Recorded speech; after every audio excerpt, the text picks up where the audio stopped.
months in a jail cell, in a dungeon, with cockroaches sharing my blanket.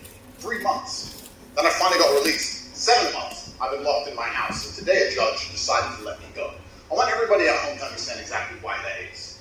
Up until now, all of the imprisonment and the deprivation of my liberty had nothing to do with evidence. It wasn't about evidence in a case file. It was the Romanian judicial system trying to decide if 1, I am a public danger, or 2, I am a flight risk. And to be fair to them, I am not emotional, I am a professional, even when I am suffering. And I understand, as an international man of huge financial resource, it's easy to deem me a flight risk. So my liberty was deprived. Only recently I was charged. This indictment appeared.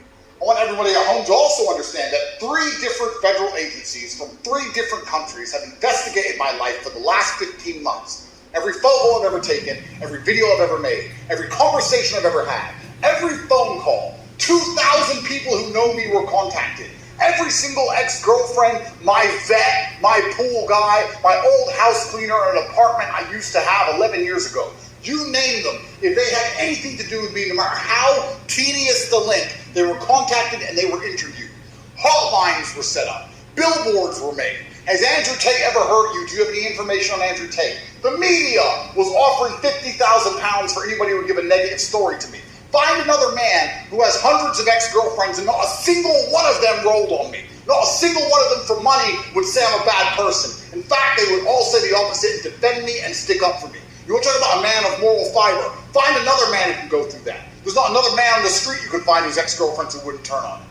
The media, all over the news. Andrew Tate's the worst man that's ever been. Andrew Tate's a human trafficker. Andrew Tate's a crime boss. He's a crime lord. Andrew Tate has all this money from illicit activities. Every penny I've ever made, all of my bank accounts seized. 15 million euros of assets were taken from me. They've been through every single bank transfer that I've ever sent. All of it, head to toe, to put this indictment together. So when this indictment is finally created, it should be an opera, right? It should be Shakespeare. It should show money transfers, victims, old victims from long ago, videos, pictures, medical records. This indictment should be absolutely bulletproof. The indictment was put together. I was held for 6 months without charge. That's the longest possible time I could be held without charge. The day before they finally submitted this indictment, it took as much time as they could. They took it down to the wire, every minute they could, to get this indictment together. And now the indictment's been put in front of a judge. And what has the judge done? The judge picked up this indictment, looked at it, and said, this is garbage, let him go. Their bulletproof indictment. After all I just described, they finally put together a document that the judge instantly said, let him go, this man should not be held. Anybody who believed this garbage, anybody who was insulting me while I sat inside of a jail cell, saying that maybe I am a human trafficker because of some stupid video from 10 years ago, any of these people who once insulted me or refused to defend me because they were scared, and that is the same thing. Something I haven't realized, a whole bunch of people who are my friends now and on my team now and are now begging me to bring views to their shit podcasts didn't have very much to say while I was sitting in a fucking jail cell. Not very much at all. Don't think I don't know. Me and my team know exactly who was on my team and who wasn't. And I also know what I have done and what I have not done. And God knows the same. It doesn't matter if I get fucked at the end of this. It doesn't matter if I get completely destroyed. It doesn't matter if they put me in jail for life. I know what I have done and I know what I have not done. And I find absolute solace in that.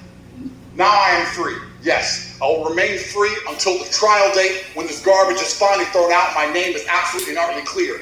Anybody who believes any of this garbage is going to regret it, because I tell you something, Tristan said something to me in that jail cell was completely true. He said, 13 years in the Chateau d'If, and then the world is ours. If you have not read The Count of Monte Cristo, I strongly recommend that you do. In my final act of defiance against the Matrix, I've decided for my first day of freedom, I will visit the mosque and I will pray to God, because Allah is the best of planners, and then I will return to my house and stay home. That's right.